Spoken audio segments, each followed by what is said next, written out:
Shalom, selamat pagi Bapak, Ibu, Saudara-saudari yang dikasihi Tuhan Yesus dimanapun Anda berada. Selamat pagi, kita akan dengar-dengaran firman Tuhan dan sebelumnya mari kita bersatu di dalam doa. Bapa dalam kerajaan surga, sungguh besar kasih karunia-Mu dalam kehidupan kami, sehingga kami boleh Tuhan bangun dalam keadaan sehat pada pagi hari ini. Kami percaya banyak rencana Tuhan yang Kau berikan buat kehidupan kami pada pagi hari ini. Berbicara Engkau Tuhan, kami siap untuk mendengarkannya. Kami juga berdoa buat teman-teman atau saudara-saudara kami yang mempunyai kelemahan tubuh. Biarlah Tuhan yang memberikan kesembuhan, Tuhan memberikan pemulihan dan semangat bagi mereka. Di dalam nama Tuhan Yesus kami serahkan doa ini. Amin. Baik, Bapak Ibu yang dikasihi Tuhan, judul kita pada pagi hari ini adalah Mengapa Dia Pergi. Mengapa Yesus pergi, ya. Landasan firman Tuhan diambil dari Yohanes 16 ayat 4b sampai 11. Saya akan bacakan.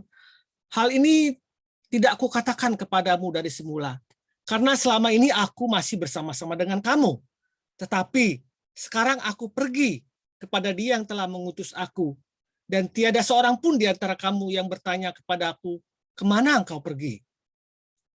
Tetapi karena aku mengatakan hal itu kepadamu, sebab itu hatimu berduka cita. Namun benar yang kukatakan ini kepadamu adalah lebih berguna bagi kamu jika aku pergi. Sebab jikalau aku tidak pergi, penghibur itu tidak akan datang kepadamu. Tetapi jikalau aku pergi, aku akan mengutus Dia kepadamu. Dan kalau Ia datang, Ia akan menginsafkan dunia akan dosa, kebenaran dan penghakiman. Akan dosa, karena mereka tetap tidak percaya kepadaku. Akan kebenaran, karena aku pergi kepada Bapa dan kamu tidak melihat aku lagi. Akan penghakiman, karena penguasa dunia ini telah dihukum. Yohanes 16 ayat 4b sampai dengan ayat 11. Bapak Ibu yang dikasihi Tuhan dimanapun Anda berada.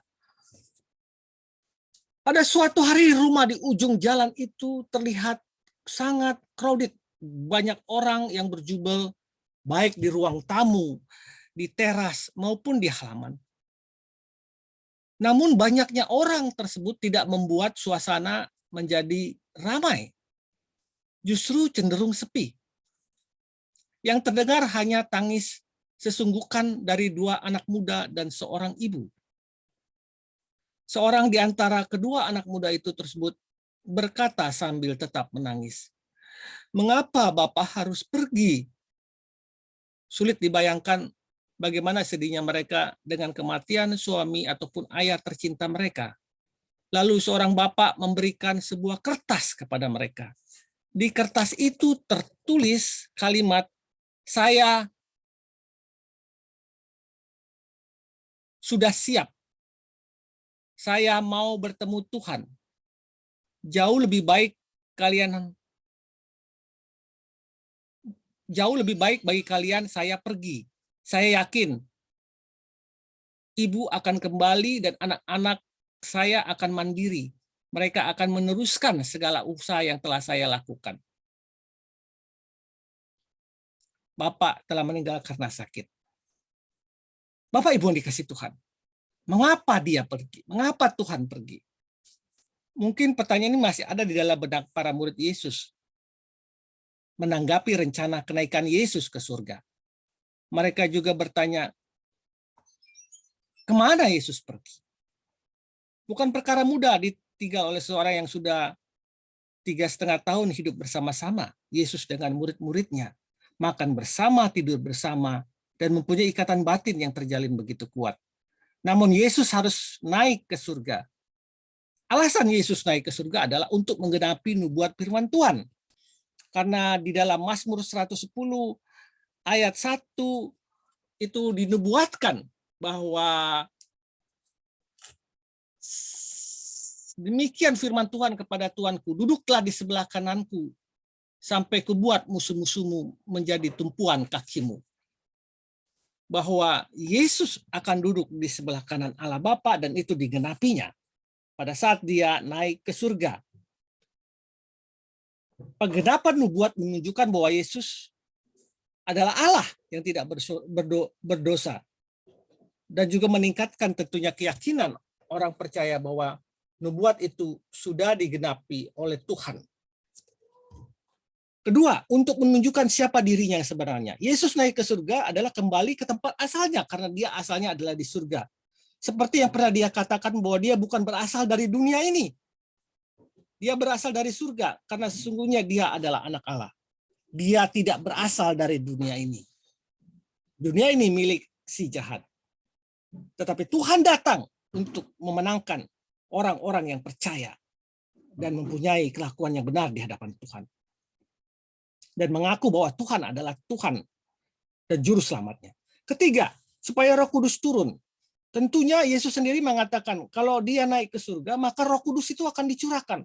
Roh Kudus itulah yang akan menolong murid-murid dan semua orang dan semua saksi. Roh Kudus menguatkan, memberikan keberanian kepada mereka dan menyiapkan hati-hati mereka untuk mendengar kesaksian mereka, untuk mereka memberikan kesaksian buat orang lain. Roh Kudus itu adalah Tuhan sendiri dalam bentuk roh. Ya. Jadi kalau Tuhan tidak naik, maka Roh Kudus itu tidak turun. Tuhan harus naik ke surga supaya Roh Kudus itu yang memenangkan, yang di dalam Yohanes 16:40 tadi akan menguatkan dan memenangkan dan menobatkan orang-orang yang tidak percaya kepada Tuhan. Yang terakhir merupakan bagian dari ahli generasi. Jadi harus diteruskan. Teruskan. Yesus sudah melakukan pembukaan jalan dan murid-muridnya harus melanjutkan pekerjaan Yesus.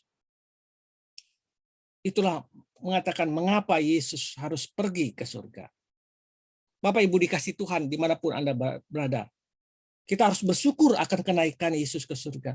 Sebab di samping dia menyediakan tempat bagi kita, ya tentu dia menyediakan tempat bagi kita, bagi orang-orang yang percaya. Tetapi kita juga percaya dengan naiknya Yesus ke surga menunjukkan bahwa dia Allah yang berasal dari surga, dan Roh Kudus akan turun di dalam kita untuk menguatkan kita melanjutkan misi Yesus ke dunia ini untuk memenangkan dunia ini. Ya. Jika Yesus tidak naik surga, sangat mungkin murid-muridnya tidak semelitan sekarang untuk memberitakan firman Tuhan. Bapak Ibu yang dikasih Tuhan, selamat pagi, selamat berkarya. Tuhan Yesus memberkati kita semua. Amin. Amin.